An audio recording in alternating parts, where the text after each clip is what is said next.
I just really hope my knees aren't ashy. I think that's like my fear right now. All right, we're rolling. Okay, cool.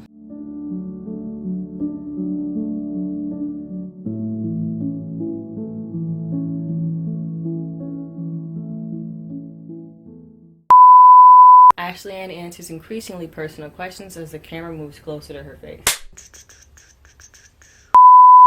Identity. How have you been lately? Good. Yeah, I can say I've been good. Is life easy? No, but I have been good. Mentally sane, have all my basic necessities, have my family. I'm good. I'm good. What are you afraid of? Oh, we just going right in. I could say like the typical stuff like fear of heights, spiders, but I think if I were to go more deep on that, I would probably say the unknown. And I think that's for everybody, but more so specifically like death, like the not knowing when that's gonna happen, not feeling like you got to prepare enough, not knowing that you got to like, you know, tell your family anything. It's just like not knowing. Where do you go to find peace?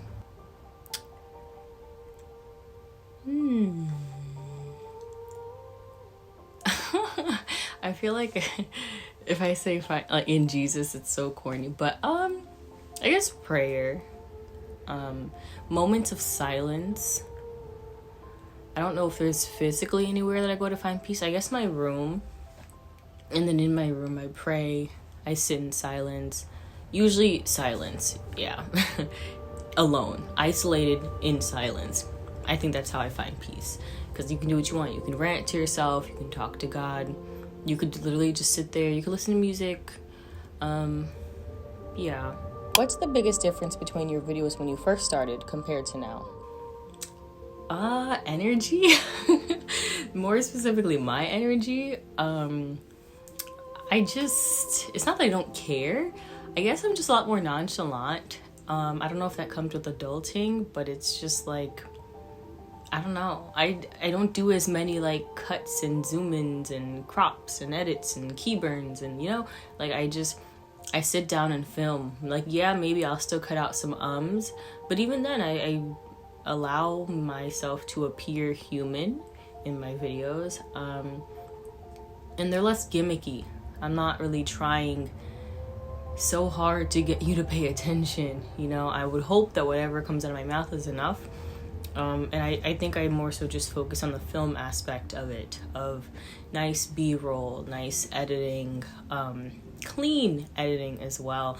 Not this choppy zooming and, you know, I don't know. I guess that was an era of my life and it's now on YouTube, but now I just want to make art. Really, that's it. I just want to make art and yeah, I hope that shows. How did you develop your present editing style?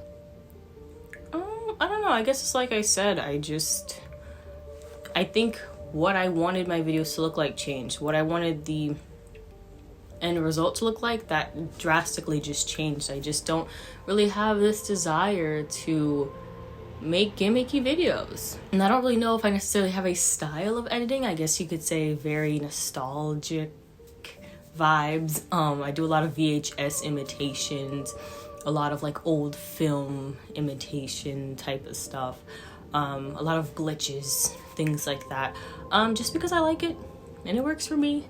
And it's still simple enough where it's not taking too much attention away from the video, but it's a little something where you can be like, oh, I like how she did that effect, and, you know, still keep your focus on what I'm actually talking about in the video. So, when do you feel most like an outsider? Many times. I think for one, probably online as a Christian amongst people who aren't. At a social event where it's quite clear I don't know anybody. I think in multiple situations. It depends on the environment, depends on where I'm placing myself. I feel like an outsider many times. And I think that really is just a part of life. I don't think that's just me. I think that's just everybody. Especially if you're more introverted or shy, that happens a lot, where you feel like the outsider. So yeah. Any habits you're trying to break? I have habits, I just don't know how many of them I'm actually trying to break. I have a habit of saying a lot. I have a habit of saying like a lot. I have a habit of saying you know what I mean a lot. I don't really care to break these. They're not doing much to affect my life. So I guess in terms of like bad habits, I guess overthinking and also trying to be a control freak. That would be great if I would learn to just let God do what he has to do. Yeah. And just the overthinking is a pain, you know? If I said, you know, if I would just throw myself into a situation, not necessarily saying not to think, but I just mean overthinking, irrational fears that I'm allowing to cloud my judgment and make my decisions for me, things like that. I would love to break such a habit. I don't know how, but I would love to. What is life? I don't know. What type of question? What is life? I don't like this. I don't like to answer this question because it can change depending on where you are in your life. Depending on your age too. Life is a seemingly long yet temporary ride, man. Where we just don't really know what we're doing. You can have an instruction manual and just not know what you're doing. Life is just, yeah. Life is I don't know. What is love?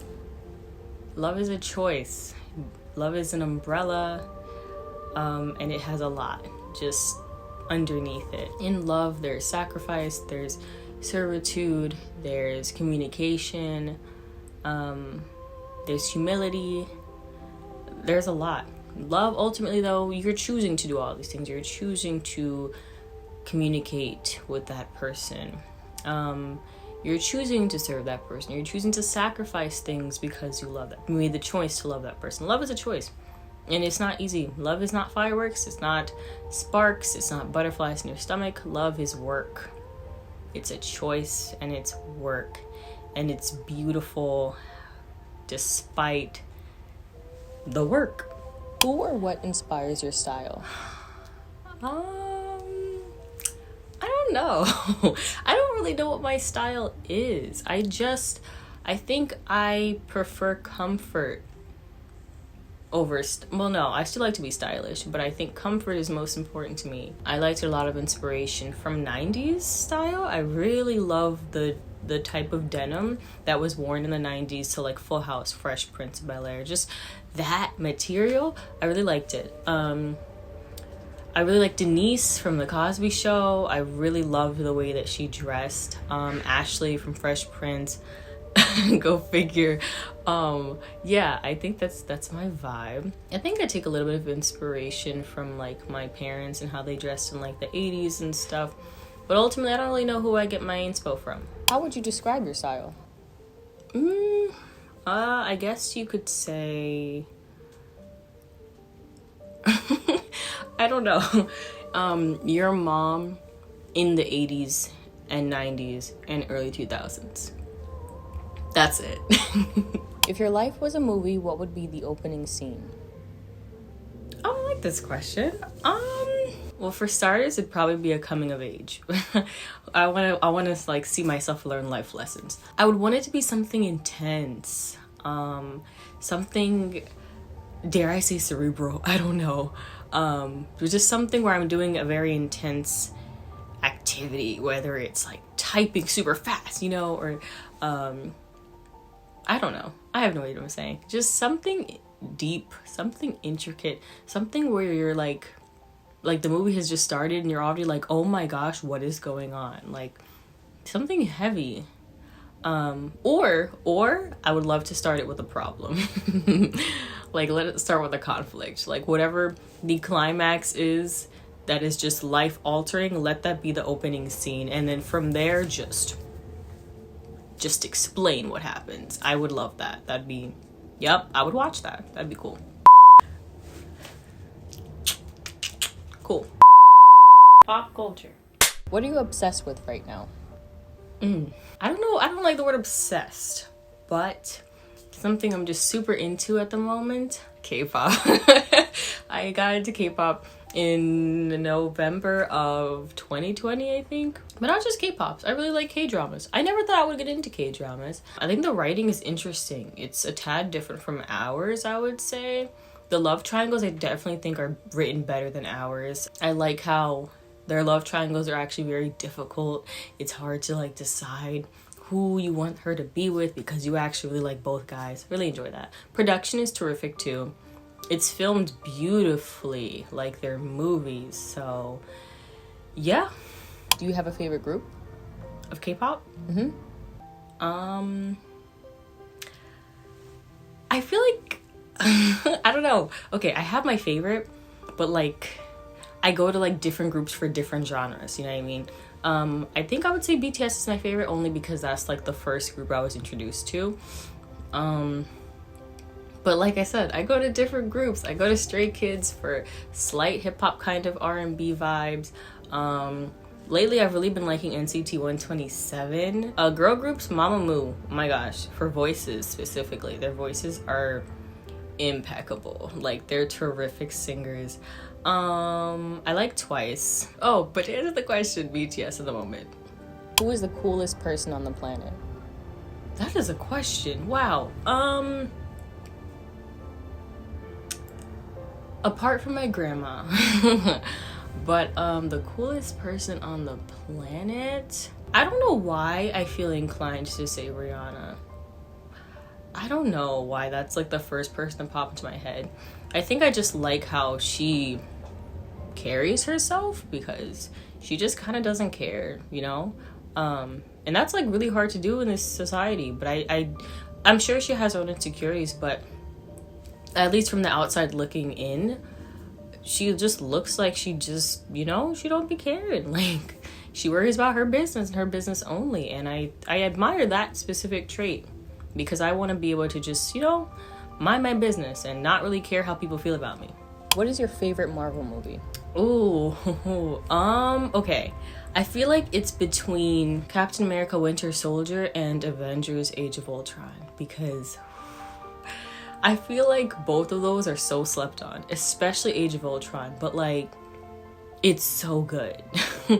I think I'm gonna say Winter Soldier. I'm gonna say Captain America Winter Soldier is my favorite Marvel movie. Yeah, for sure. Favorite Marvel character? Captain America. I say this all the time. It is like, I don't care, okay? I know people have their opinions. Some people feel like he's useless. Captain America is my favorite hero of Marvel, period. What do you hate the most about the internet? I guess the opinions. Trolls and the opinions. Because it's okay to have an opinion, but I think when people want to give you an opinion on you, on whether that's your behavior, what you eat, what you believe, I don't like that. And it's really annoying. And it's just, I guess, just people trying to tell other people what to do. You know, I'm an adult. If you're an adult, mind your business on my mind. You know what I mean? I think that's what I just hate about the internet. But it's the internet. Like, what are you gonna do? What's one thing people would be surprised to know about you? That I want to be a polyglot. Like, so bad. I think I was always fascinated by language as a kid, but as I've gotten older, more so I think this year, I've just really been fascinated by that. How many languages would you learn? Probably like 5 in the span of like 10 years. Maybe that's a lot. Let me not put a number because, you know, it's better if you don't put a number so you don't disappoint yourself. I'd want to learn Arabic, Russian, Korean, Italian, and then probably Creole just so my parents could like be happy that I can speak their native tongue. What never fails to make you emotional? To be honest, I'm a crier. All right, it doesn't take much. I I cry in films. Part of me thinks I'm doing it on purpose. I think if I wanted to keep myself from crying, I could, but I just let myself. I think that's what it is. When I'm watching anything, I'm like, just cry, because you know you want to cry, just do it. Besides film, I think when I think of just like the state of some people's lives in the world, like homeless people, people who don't have access to water, just people who are struggling significantly more than me, if I think about it too much, it does make me emotional. What are 3 words you would use to describe your life right now?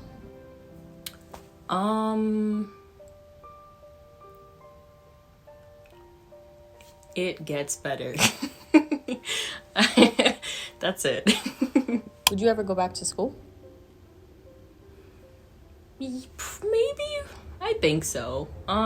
I mean, there was a time when I had said I don't think I would because I don't want to, but I probably would, because when I first went to school, it was not a choice, and it's always difficult to push through and do something when it's not your choice. But now that I'm kind of at a place in my life where I'm not living for other people and I'm making my own decisions, I just think if I did go, it probably wouldn't be, I don't think I would get a degree that I could necessarily like use in the workplace, because I love learning. So I'd probably go back to school for like film, just because it's fun to learn more about film and stuff. Maybe politics, just so, you know, I'm well versed in that and I can have conversations if I ever choose to. Right now, I think the only school I have actually been considering is seminary. I've always wanted to go to seminary since I was a kid, but I didn't know it was called seminary. I would just always say I want to go to school for like the Bible, but I would go to seminary. Oh, yes, I would. And I would love to study apologetics as well. But yeah, maybe. Never say never. What's the best part about being out of school? Ooh, girl. A lot. There's no homework. Oh, girl, I hated homework. No essays. Hated essays. No exams. Everything that makes school. I don't have that anymore. It's awesome. What's the worst part about being out of school? I guess you don't really have a social institution anymore. Making friends as an adult is hard. Because like we rely on like school to find friends. Any social institution is where we rely on to make friends. And now it's like I actually have to like try, you know? Like before in school you just sit next to somebody and you both complain about the assignment and next thing you know you're friends. But now it's like I have to actually think of things to say. And I hate small talk, so I have to like find a way to make meaningful conversations even if I don't know the person. And that's very hard for an introvert. At least for me it is, so yeah. When in your life did you feel the most vulnerable? Ooh, that's a hard question. I think when I was in college, because that was also the time that I experienced 7 painful months of depression, and it sucked. And eventually when I was like really reaching my breaking point, I had confided in my mom, and I think I just felt very vulnerable. It was the first time I had ever admitted and said out loud that I need help. I'm not somebody who enjoys asking for help. So for me to be in tears and just feel like I'm on the verge of collapsing and to just verbally admit and say I need help, I think that was my most vulnerable. Yeah. Okay, cool. Work. How was work? Good, I guess. Work is good. What time did you get up today? 7 a.m. I had to go to the gym. So, yep, 7 a.m. Who would you cast to play you in a biopic? This question's always hard.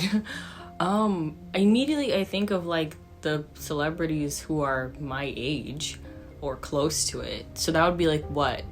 Amandla Stenberg, Yara Shahidi, China Anne McClain. Like right off the top of my head, those are the only 3 I can think of who are black and about my age. Actually, no, Yara Shahidi might be younger than me. I don't know, but they look the part at least. I don't know. It's like I want to say China Anne McClain because she has my skin tone. There's something in me that wants to pick Amandla. I'm gonna go China though. Yeah, I'm gonna go. I mean, her middle name's Anne. My name is Ashley so I would probably pick China Anne McClain. I can't sing, so she wouldn't do any singing in this movie. If you were not an artist or creative, what would you be doing for a living? I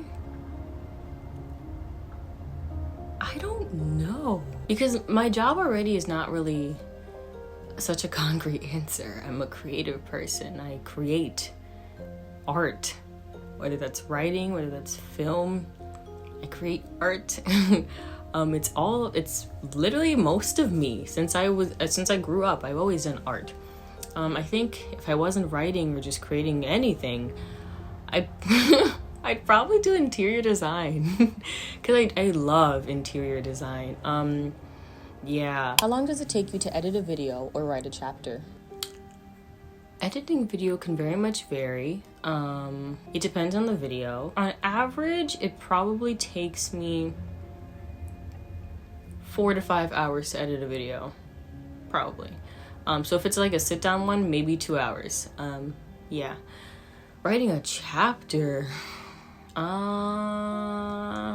I don't write very long chapters. I like doing sprints. Typically, I'll do a sprint, like a 10-minute sprint, because I will knock out a lot of words in a sprint. And obviously, you clean it up. But yeah, if I did like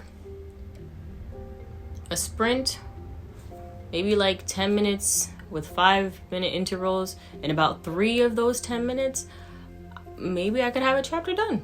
How did you discover that you were a creator? Honestly, I think since I was born.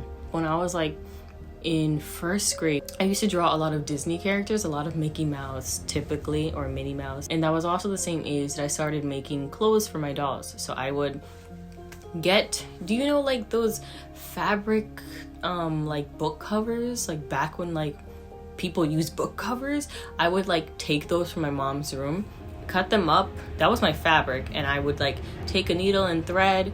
I would try my best to match the thread to the color of the fabric. I was smart. And then I would like just measure the doll, and I would make dresses and stuff, and they were actually really good, at least from my memory. So I think I had always been a creative person since I was a kid. When is YU merch coming out?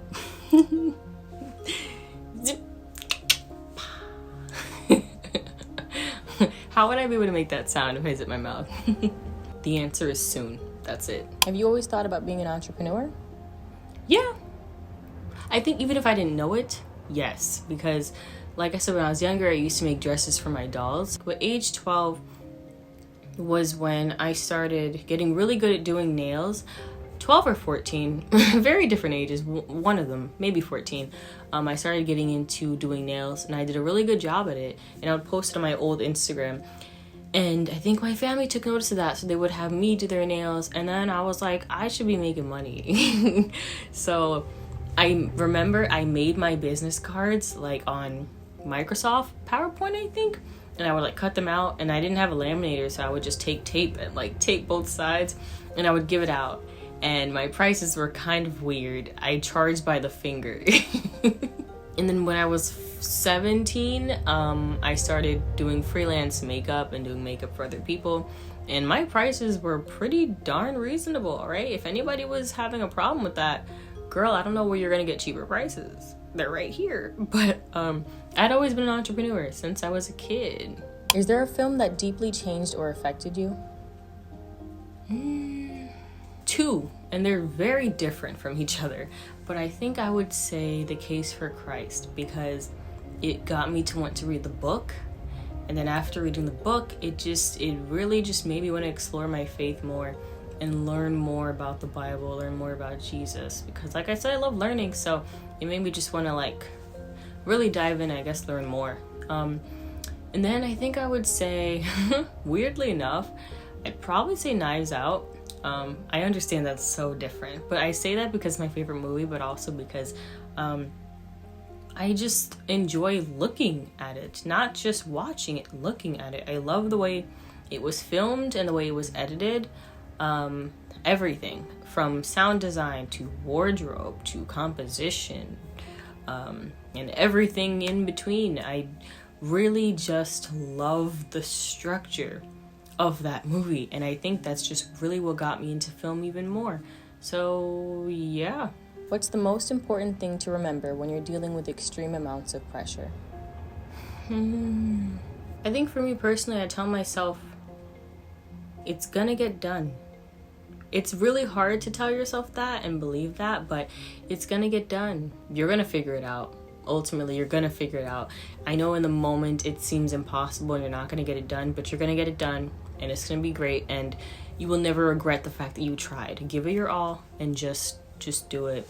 Before you know it, you're gonna be looking back at it and be like, wow, I did it.